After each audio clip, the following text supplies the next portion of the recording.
అందరికీ నమస్కారం. ఈరోజు నేను మా నాన్నమ్మ గారు చెప్పిన వంకాయ పచ్చి పులుసు కమ్మగా చేసి పెడుతున్నాను. దానికి కావాల్సింది చాలా టేస్ట్గా ఉంది. నాన్నమ్మ గారు చూస్తున్నారు కదా, ఈ వీడియో మీకోసం డెడికేట్ చేస్తున్నాను. మీరు చెప్పినట్టు చేశాను. చాలా టేస్ట్గా ఉంది. సరేనా? మరి మీకు కూడా ఈ వీడియో చూపించమంటారా? సరే, మరి నాతో పాటు వచ్చేయండి. ఫస్ట్ నేను వంకాయని చూసారా, పెద్దగా ఉంటే పెద్దగా తీసుకోండి. ఇలా మీడియంగా ఉంది. ఇలాంటి కాయలు 4 తీసుకున్నాను. ఇలా పొయ్యి మీద పెట్టుకొని కాల్చుకోండి. నాకు డౌట్ అండి, ఇప్పుడు ఆ వంకాయలో పురుగు పుట్ర ఉంటాయి కదా, ఎందుకు వచ్చింది? మనకి ఓసిడి ఒకటి ఉంది. భయంగా తింటాం ఎందుకు?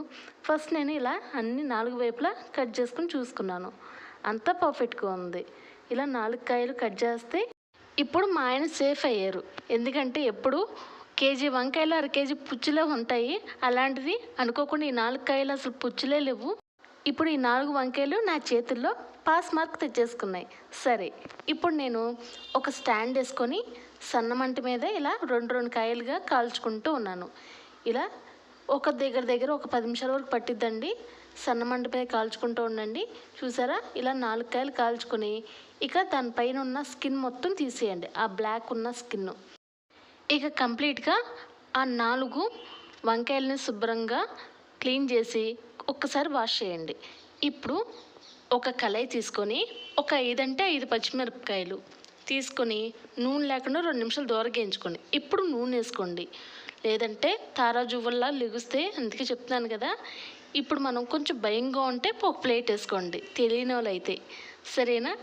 వీటిలో ఏ ఆప్షన్ మీకు బాగుంటే ఆ ఆప్షన్ వేసుకోండి. ఇప్పుడు 2 నిమిషాలు వేయించుకున్నాక తీసి ఒక ప్లేట్లో పెట్టుకోండి.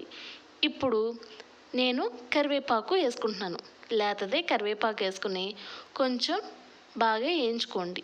ఇలా ఒక 2 నిమిషాలు వేయించుకొని దాన్ని కూడా పక్కన పెట్టండి. ఇక పచ్చి పులుసుకి 100% రెడీ అయినట్టే. ఏదో ఒక మిస్ అయింది కదా, ఏం మిస్ అయిందంటారు? చెప్పగలరా మీరు? గెస్ చేయండి. చింతపండు మిస్ అయింది.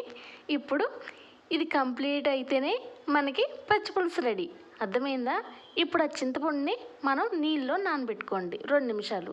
ఇలా అయిన తర్వాత చాలామందికి పచ్చి పులుసు అంటే వామ్మో అంటారు. ఎందుకంటే చేత్తో రఫ్ చేయాలి కాబట్టి, చేతులు మండుతాయి కాబట్టి.